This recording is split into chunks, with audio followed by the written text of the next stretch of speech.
అత్యవసర ఖర్చులకు వ్యాపార పెట్టుబడులకు బ్యాంకుల నుంచి అప్పు తీసుకోవడం సర్వసాధారణం. కానీ సకాలంలో ఆ అప్పు తీర్చకపోతే రికవరీ ఏజెంట్లు పెట్టే టార్చర్ అంతా ఇంత కాదు. అయితే ఆ రికవరీ ఏజెంట్ల హింస కేవలం సామాన్యుల మీదేనని ఆరోపణలు లేకపోలేదు.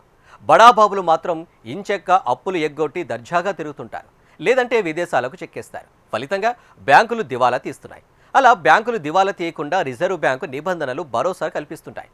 అవేంటో ఇప్పుడు చూద్దాం. దేశంలో ఆయా బ్యాంకుల గత 11 ఆర్థిక సంవత్సరాల్లో 9.75 లక్షల కోట్ల విలువైన రుణాలను రైట్ ఆఫ్ చేశాయని కేంద్ర ఆర్థిక సహాయ మంత్రి పంకజ్ చౌదరి లోక్సభలో ప్రకటించారు.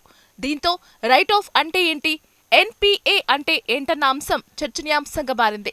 ఆయా బ్యాంకులు 2019-2020 ఆర్థిక సంవత్సరంలో అత్యధికంగా 1.59 లక్షల కోట్ల రుణాలను రైట్ ఆఫ్ చేశాయి. 2024-2025లో ఇవి 47,568 కోట్లకు పరిమితమయ్యాయని పంకజ్ చౌదరి లిఖితపూర్వకంగా తెలియజేశారు. అదే 2014-2015లో 31,723 కోట్లు, 2015-2016లో 40,416 కోట్లు, 2016-2017లో 68,308 కోట్లు, 2017-2018లో 99,132 కోట్ల చొప్పున రుణాలను బ్యాంకులు రద్దు చేశాయట. 2025 మార్చి 31 నాటికి 10 మంది ఉద్దేశపూర్వక ఎగవేతదారులు బ్యాంకులకు మొత్తం మీద 40,635 కోట్లు బకాయి పడ్డట్లు ఆర్థిక మంత్రి నిర్మలా సీతారామన్ లోక్సభకు తెలిపారు. అందులో ఏబీజీ షిప్ యార్డ్ 6,695 కోట్ల బకాయితో తొలి స్థానంతో ఉండగా, గీతాంజలి జెమ్స్ 6,236 కోట్లు, బీటా నాప్తల్ 5,268 కోట్లు, రాకేష్ కుమార్ కుల్దీప్ సింగ్ వాధ్వాన్ 4,291 కోట్లు, Bhushan steel power and steel డైరెక్టర్లు 3,810 కోట్లు, రాజా టెక్స్టైల్స్ 3,260 కోట్లు, గిల్ట్ ప్యాక్ 3,080 కోట్లు, ర్యాంక్ ఇండస్ట్రీస్ 2,655 కోట్లు, హౌసింగ్ డెవలప్మెంట్ అండ్ ఇన్ఫ్రా 2,540 కోట్లు బ్యాంకులకు భారీ స్థాయిలో ఎగవేతలకు పాల్పడ్డాయని రికార్డులు చెబుతున్నాయి. ఇంతకీ ఎన్పీఏ నిరర్ధక ఆస్తి అంటే ఏంటి? బ్యాంకులు ఇచ్చిన రుణాలకు 90 రోజుల కంటే ఎక్కువ కాలం వడ్డీ లేదా అసలు చెల్లించని రుణాలు అని అర్థం. సాంకేతికంగా ఎన్పీఏ అంటే నాన్ పర్ఫార్మెన్స్ అసెట్స్ అన్నమాట. తెలుగులో చెప్పాలంటే అప్పులను రద్దు చేయడమని అర్థం. ఇవి బ్యాంకుల ఆదాయాన్ని తగ్గించి ఆర్థిక వ్యవస్థపై ప్రతికూల ప్రభావం చూపుతాయి. ప్రభుత్వ రంగ బ్యాంకులు ఈ మొండి బకాయిలను తగ్గించడానికి, వేలం వేయడానికి ప్రత్యేక పోర్టల్ ద్వారా ప్రయత్నిస్తున్నాయి. 90 రోజుల కంటే ఎక్కువ కాలం వడ్డీ లేదా అసలు చెల్లించని రుణాలను ఆర్బీఐ నిరర్ధక ఆస్తులుగా పరిగణిస్తుంది. బ్యాంకుల లాభదాయకతను తగ్గిస్తుంది, కొత్త రుణాలు ఇచ్చే సామర్థ్యాన్ని దెబ్బతీస్తుంది. సబ్ స్టాండర్డ్, డౌట్ఫుల్ మరియు లాస్ ఆస్తులుగా వర్గీకరిస్తారు. ఆర్బీఐ మార్గదర్శకాల ప్రకారం 4 ఏళ్లు దాటిన మొండి బకాయిలను బ్యాంకులు సాధారణంగా రైట్ ఆఫ్ చేస్తుంటాయి. రైట్ ఆఫ్ చేసినంత మాత్రాన లోన్ తీసుకున్న వాళ్ళు తమ అప్పులను తిరిగి చెల్లించాల్సిన బాధ్యత మాత్రం మాఫీ కానే కాదు. రైట్ ఆఫ్ చేసిన రుణాలను వసూలు చేసే ప్రక్రియ నిరంతరం కొనసాగుతూనే ఉంటుంది. బ్యాంకులు తమకు అందుబాటులో ఉన్న వివిధ రికవరీ విధానాల ద్వారా రుణగ్రహీతలపై చర్యలు కొనసాగిస్తాయని ఆర్థిక నిపుణులు చెబుతున్నారు. బ్యాంకులు ఎన్పీఏల వేలం కోసం బ్యాంక్ నెట్ పోర్టల్ను ఉపయోగిస్తున్నాయి. దీని ద్వారా పారదర్శకత పెరుగుతుంది. డిసెంబర్ 2024 నాటికి ప్రభుత్వ బ్యాంకుల స్థూల ఎన్పీఏలు సుమారు 3.16 లక్షల కోట్లుగా ఉన్నాయట. సామాన్యులైన బడాబాబులైన బాకీ తీర్చుకుంటే బ్యాంకులు ముక్కుపిండి వసూలు చేయాలి. ఇలా ఉంటుంది బ్యాంకర్ల తీరు. ఇది కేవలం చిన్న మొత్తాల్లో అప్పులు తీసుకున్న వారికే ఈ సూత్రం వర్తిస్తోంది. బడాబాబులు భారీ మొత్తాల్లో అప్పులు తీసుకుని ఎగ్గొట్టే వారి జోలికి బ్యాంకులు వెళ్లడం లేదు. ఆ రుణాలను మొండి బాకీల లెక్కల్లోకి వేసేస్తున్నాయి బ్యాంకులు. అదేంటంటే రైట్ ఆఫ్ చేస్తాయి. సాంకేతికంగా రద్దు చేయడం అన్నమాట.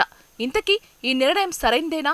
సామాన్యులకో నీతి, బడాబాబులకు మరో నీతి ఎలా అన్న విమర్శలు వెల్లువెత్తుతున్నాయి. గడిచిన 11 ఆర్థిక సంవత్సరాల్లో బ్యాంకులు రద్దు చేసిన రుణాలు అక్షరాల 9.75 లక్షల కోట్ల రూపాయలు. ఇవేవో సామాన్యులు, రైతులు తీసుకున్న రుణాల లెక్కలు కావండోయ్, బడా సంస్థలు తీసుకుని ఎగవేసిన అప్పుల లెక్కలు.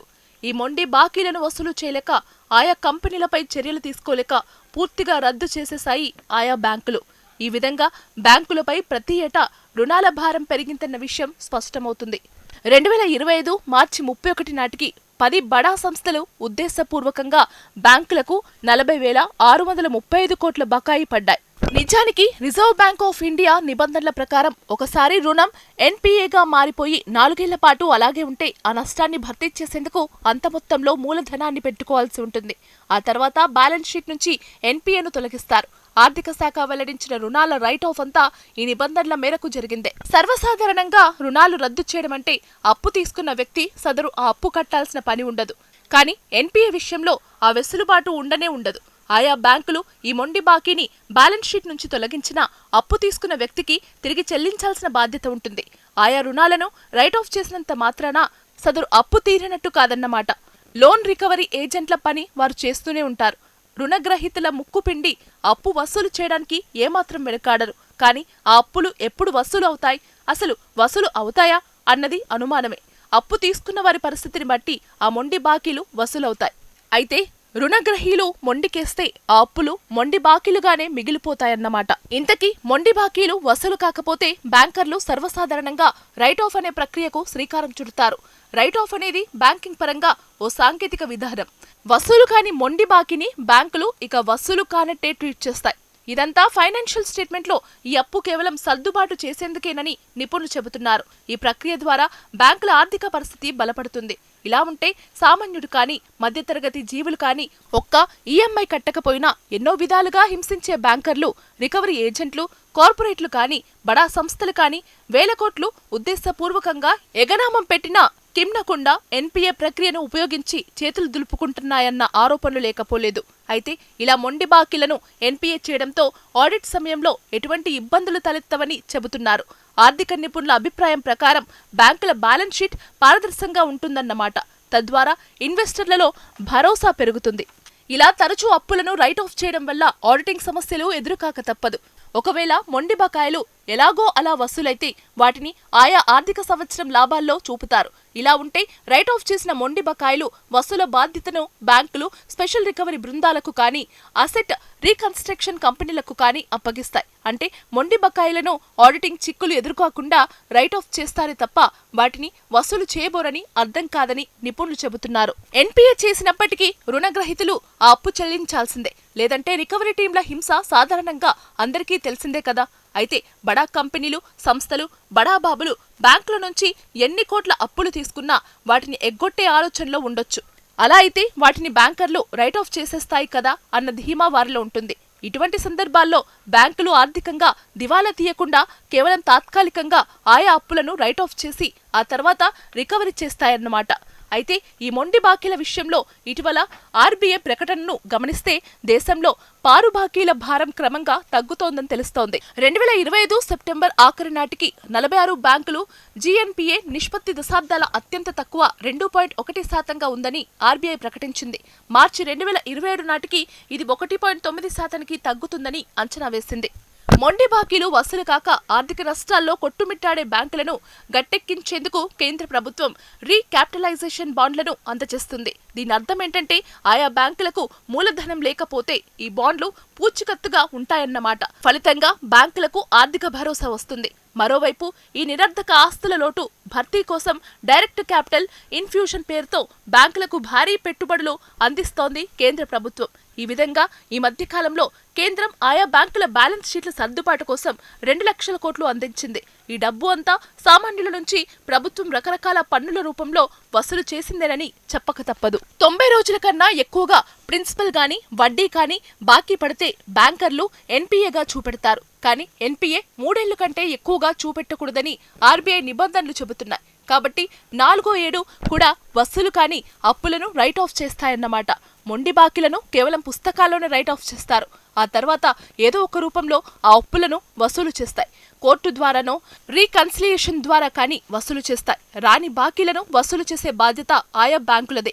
అయితే నీరవ్ మోదీ కేసు తర్వాత రికవరీ నిబంధనల్లో కొన్ని మార్పులు చేసింది ఆర్బీఐ. ఒక లోన్కు సంబంధించి అసలు లేదా వడ్డీ 90 రోజుల కన్నా ఎక్కువగా చెల్లించకుండా ఉంటే అప్పుడు దాన్ని అధికారికంగా ఎన్పీఏగా ప్రకటిస్తాయి బ్యాంకులు. కొత్త నిబంధనల మేరకు 100 కోట్లకు మించి ఆర్థిక నేరాలకు పాల్పడి చట్టం నుంచి తప్పించుకునే ప్రయత్నంలో దేశం విడిచి పారిపోతే ఆ వ్యక్తి లేదా ఆ సంస్థ ఆస్తులన్నీ జప్తు చేసే హక్కు ప్రభుత్వానికి ఉంటుంది. ఇలా పారు బాకీల గోల తగ్గించుకునేందుకు బ్యాంకులు ఎన్ని విధాలుగా ప్రయత్నిస్తున్నప్పటికీ రికవరీ విషయంలో మరెన్నో సవాళ్లు ఎదురవుతూనే ఉన్నాయంటున్నారు ఆర్థిక నిపుణులు. ఇలా లక్షల కోట్ల అప్పులు రైట్ ఆఫ్ అవుతూ బ్యాంకులు దివాలా తీస్తున్నాయి.